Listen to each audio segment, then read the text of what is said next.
Hi everybody, welcome back to the food channel where we love to cook, eat and anything else in between. If you have watched my last video, you know that I showed you how to make an amazing pan-fried pork, and on this video I'm going to show you another variety of pork you can make using the same cuts of pork. We are going to start with the first step, which is marinating. As I stated earlier, the marination that I used was salt, black pepper, some mixed herbs, dried mixed herbs and paprika. That's all the spices that I used. If you have time, you can leave it in overnight. I did not have time, but you can just do it as I'm doing it now. Just make sure to rub the marinade all over the pork and that it's well seasoned.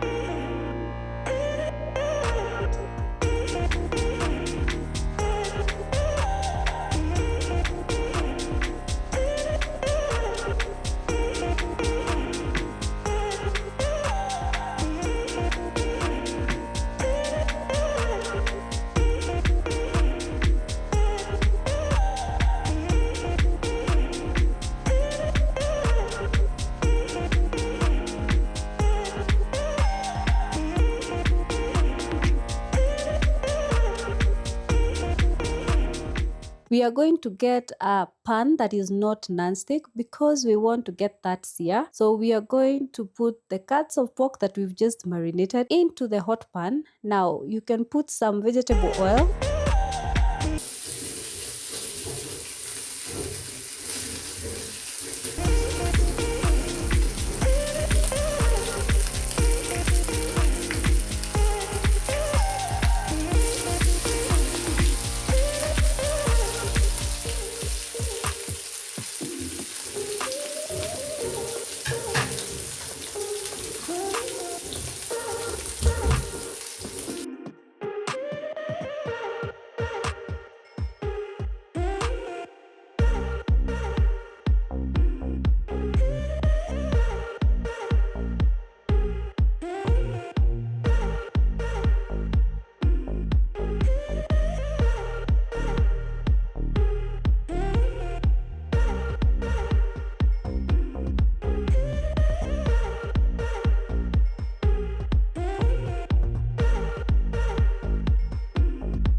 Once both sides are well seared, you can see like the fatty part or the fatty bits of the pork are like nice and crispy because of the sear. The pork does not need to be completely done because we are going to cook it again. The only reason we are doing this is so that it gets a nice sear, so that when we make the sauce, then it's even gonna be more tastier.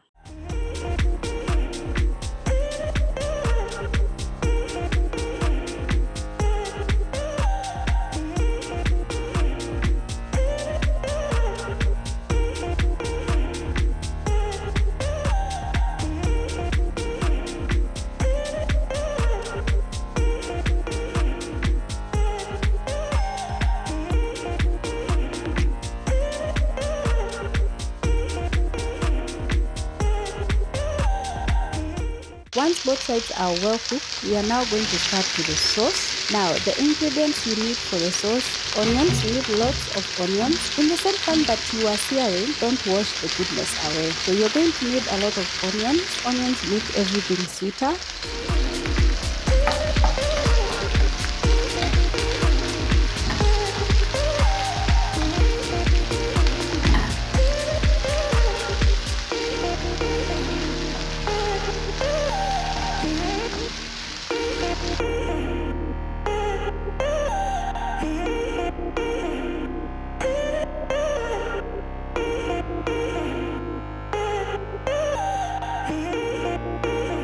And then I'm going to use 2.5 tablespoons of flour. Now you can use corn flour, but if you're using corn flour, because it thickens faster, you're gonna have to reduce that by half. So just maybe 1.5 tablespoons. But because I'm using just the normal flour, then the normal wheat flour, and just mix that in with your onions. Meanwhile, you've let your onions saute for a while until they are cooked and soft. Don't burn them because they're going to make your sauce or smell or burnt. Depending on how thick you want your sauce, you can put less or more flour and just mix that in so that the flour cooks. Make sure to reduce your heat so that you don't burn the flour. So you're making what is called a roux. After that, there's some spices that were left over from what I was marinating the pork with, and I'm just going to add that in for more flavor.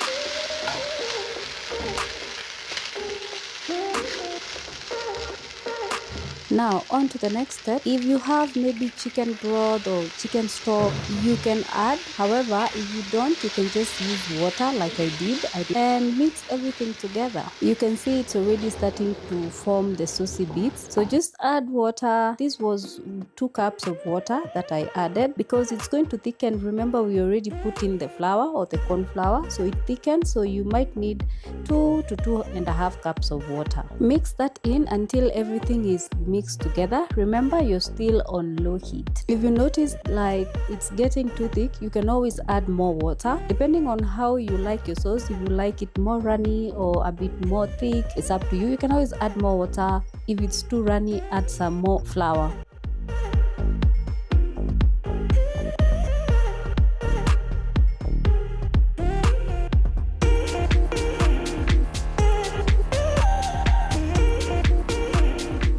The next thing I added was mustard. Now I measured with my eyes. However, this was equivalent to like 1 tablespoon of mustard. You can put more. However, I feel like mustard gives you that tangy taste. So if you put too much, it's gonna be too tangy, and then you have to add some cream just to calm it down. So don't put too much.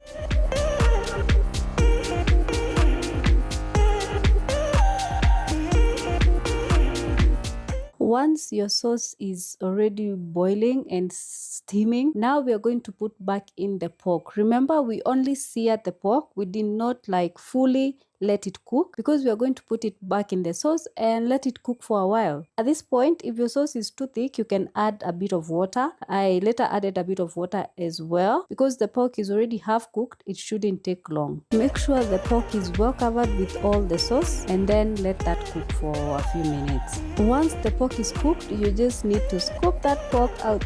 You can accompany it with some rice or some nice ugali, but I feel this with the sauce goes well with either some rice or some mashed potatoes. And that's it for the second variation of the pork. Let me know between the first pan-fried pork and this one with the sauce, which one you prefer. Let me know in the comment section. Thank you so much for watching. Let's hang out again in the next video where I show you how to make another pork. See you in the next one. Bye.